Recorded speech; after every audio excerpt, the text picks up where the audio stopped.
سرکار دی محبت اور پیار دی مثالہ نے اور دسے صحابہ نے کہ ہر چیز تو ود کے پیار کرے آجے۔ سرکار ایک دن بیٹھے اس طرح ہاتھ کھولے آپ نے ارشاد فرمایا میرا دل کردہ ہے اللہ میں ایک لمبی عمر دے بھی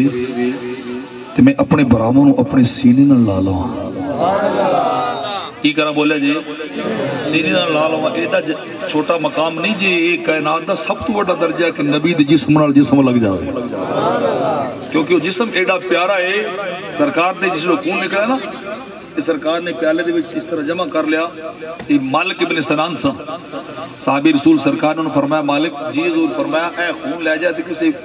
اس جگہ تے دفن کر کے جتھے کوئی ویکھن والا نہ ہوئے وہ جلدی گئے سرکار دی نظرت وہ جڑے پہاڑ دے اولے سجے کھبے ویکھے تے سارا ہی پی ایویں ڈلی سبحان اللہ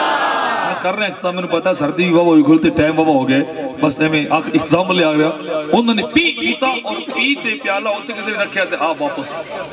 سرکار آئے تھے اللہ دے نبی تو انہیں نا جڑے دل دیاں گلاں بھی جانتے ہیں آپ نے پوچھا مالک جی حضور خون کتے رکھ کے آیا کتے محفوظ کر کے آئے میں حضور اوتھے محفوظ کیتا ہے جتھے قیامت تک کوئی پہنچ بھی نہیں سکتا ہوئے حضور بے فکر ہو جاؤ بڑا انتظام کیتا ہوئے سرکار مسکرا میں فرمایا خون پی کیا ہے خون پی کیا ہے پتہ سی سرکار جان جاندے عرض کی تھی حضور میں سجے کبے بیکھیا میں نے تو کوئی ایک ہی جگہ لب بھی نہیں سی جتے تھوڑا خون رکھدا میں کیا خون پی جانا خون پی جانا سرکار مسکرائے سرکار نے اونچی دن آکھا آجو جنہیں جنتی ویکھنا جی ایڈی بھی حالی بھی ڈیلی سبحان اللہ تھوڑی مرضی ہوئی میرے آقا نے فرمایا جی نے جنتی دیکھنا ہے من سر ایدر رجل من اہل الجنت فلینظر الى مالک بن سنانہ سرکار نے فرمایا جی نے جنتی دیکھنا ہے نا او میرے مالک نو دیکھنا ہے کیوں دیکھے میرے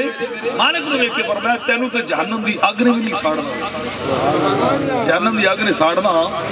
نہیں میں سرکار دے آخری لمحات گل مختصر کر رہا سرکار نے آخری لمحات دے